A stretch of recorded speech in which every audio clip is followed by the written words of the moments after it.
Translate this reading to English December 2025. Lights twinkle, markets buzz, New Year's Eve on everyone's lips. Everything seems the same, but there's something in the air. It's not an impression, it's physical. A silent tension, like before a thunderstorm. It's not panic, it's perception. Something reconfiguring. Many people call this 2026. Don't fall for it. The year doesn't bring change, it reveals. It reveals what has already been happening, slowly, underneath, for years. History is not a straight line, it breathes in cycles. Expansion, saturation, collapse, rebirth. Rome didn't fall in a day. Feudalism didn't end by decree. The post-2020 world is not 2019, and 2026 will not be the same as now. The difference, everything is faster, more interconnected. We live in chronic anticipation, on the threshold of something. That's why so many people are exhausted before the crisis even arrives. It's not weakness, it's fatigue. Fatigue from the deluge of alerts, forecasts, narratives of collapse. The problem is not what's coming, it's confusing preparation with worry. And that's where everything changes. Forget old metaphors. Storm, umbrella, shelter. We don't live in shelters. We live inside reality. And it is stirring. Today's metaphor is psychic immunity. Your body doesn't avoid viruses. They are everywhere. It trains the response. We are not going to avoid the turbulence, economic, social, environmental. But we can train the response. Crisis hits everyone. Some fall into paralyzing panic.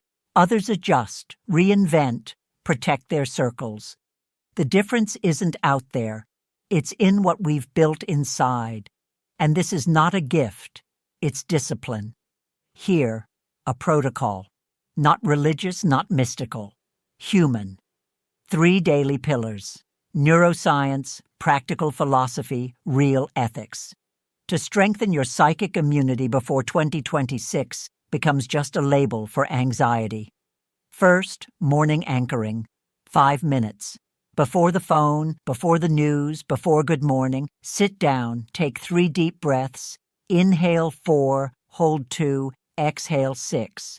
Then ask yourself, today what kind of person do I want to be? Not in an ideal world, in the real one. Someone who listens before judging, firm but not rigid, who acts, not just reacts.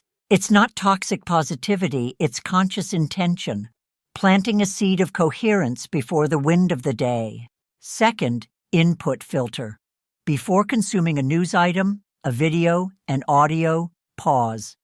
Ask, does this empower me to act, or does it just leave me feeling powerless? If it's powerlessness, skip it. It's not denial, it's economy of vital energy. 2024 data, 68% of adults have anxiety linked to passive news consumption. Attention is a finite resource. Spend it on what feeds your agency, not your anguish. Third, nightly recollection. 10 minutes before sleep. Not as self-help, as a realistic examination of conscience. Answer quietly or in writing.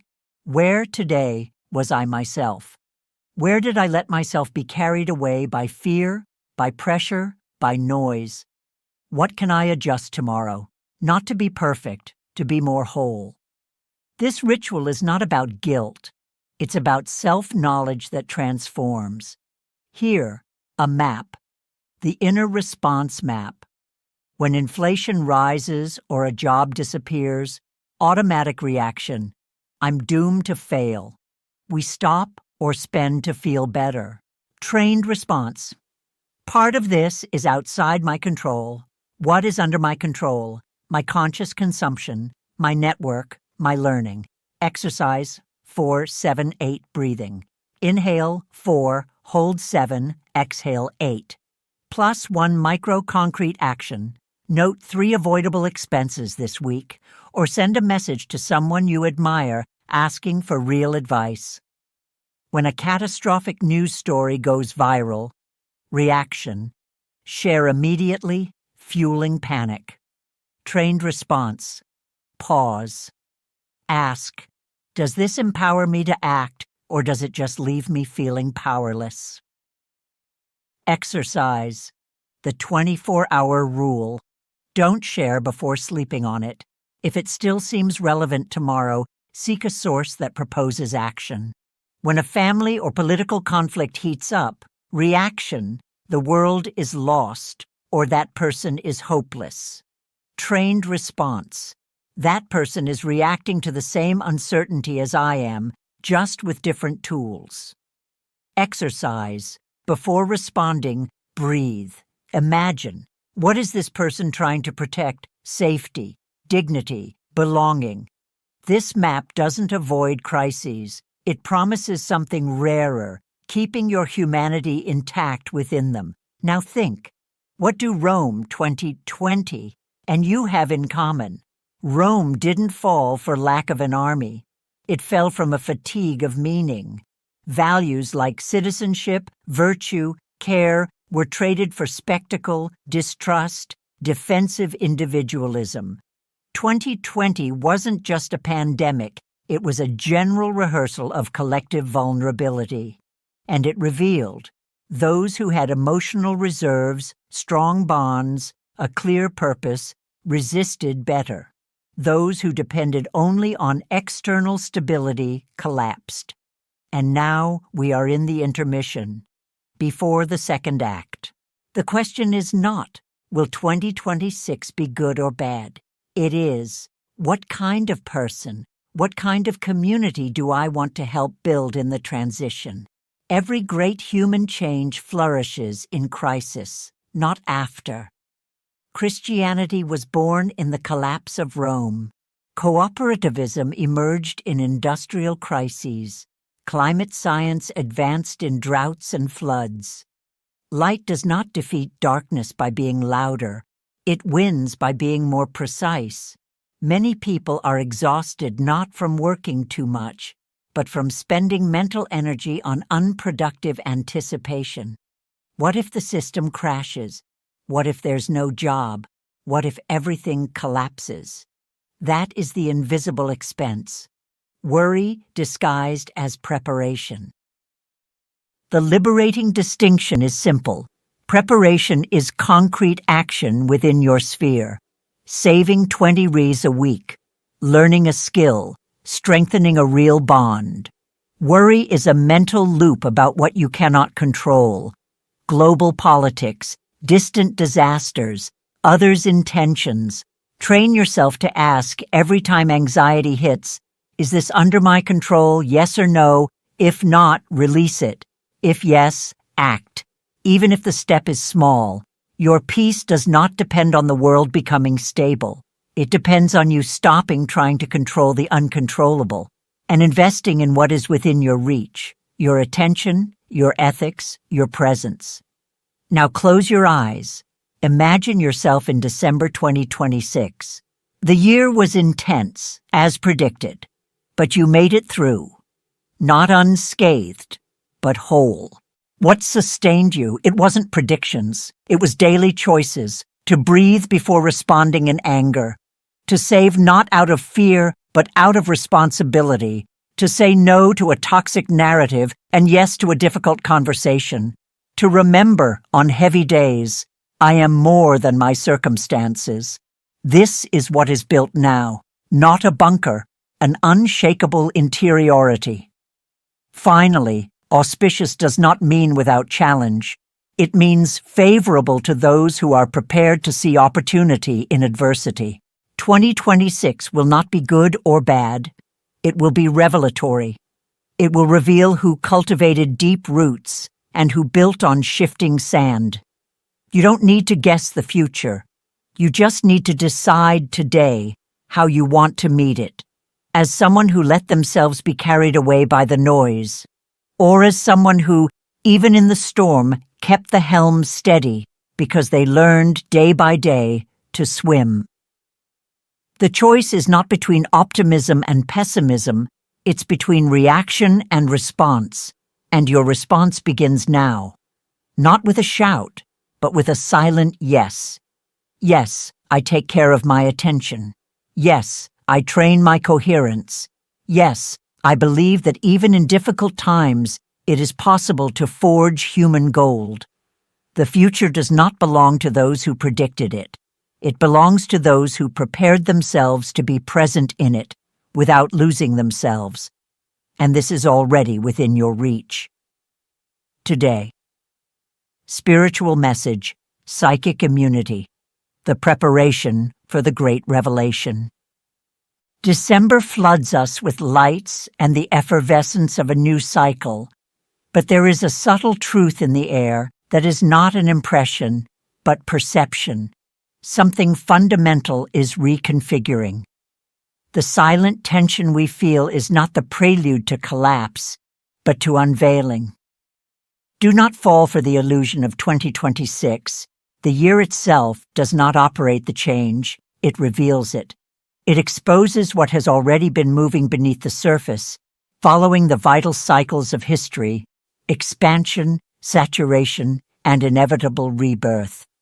The crucial difference of our time is the speed and interconnection, which place us in a state of chronic anticipation. This widespread exhaustion, this fatigue before the crisis arrives, is not weakness. It is the soul's overload from the deluge of alerts and narratives of collapse. The danger is not what is coming, but confusing worry with preparation. It is time to abandon shelter metaphors.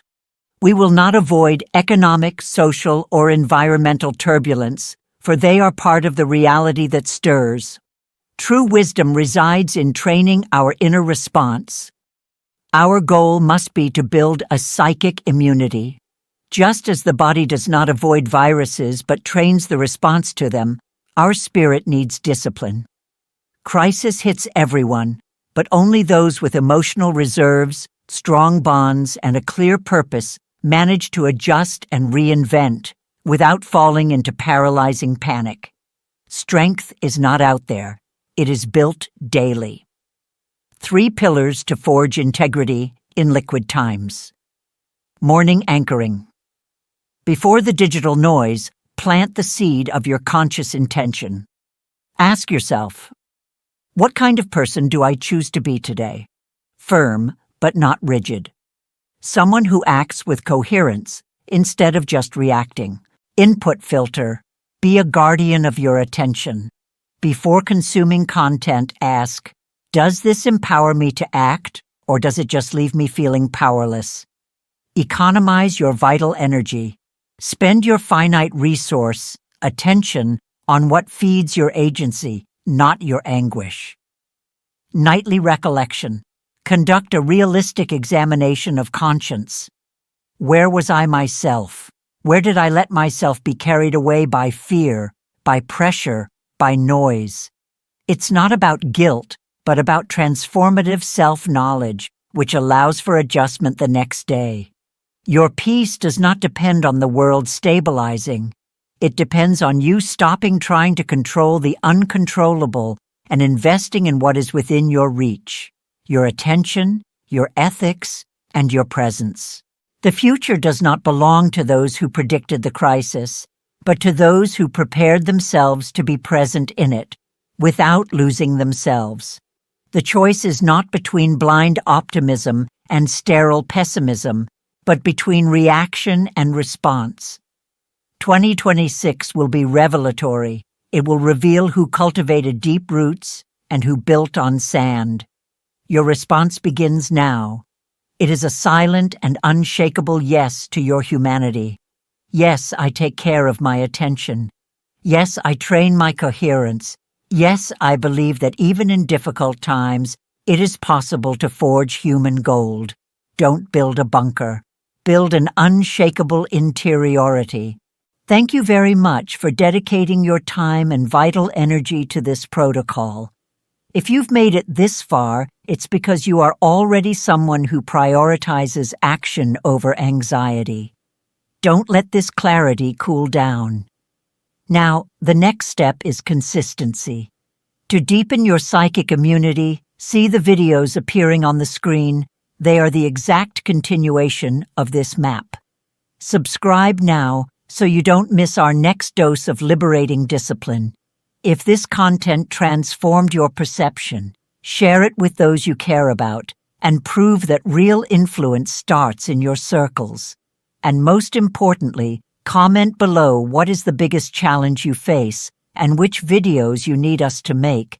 Your idea shapes our community. Your response begins today.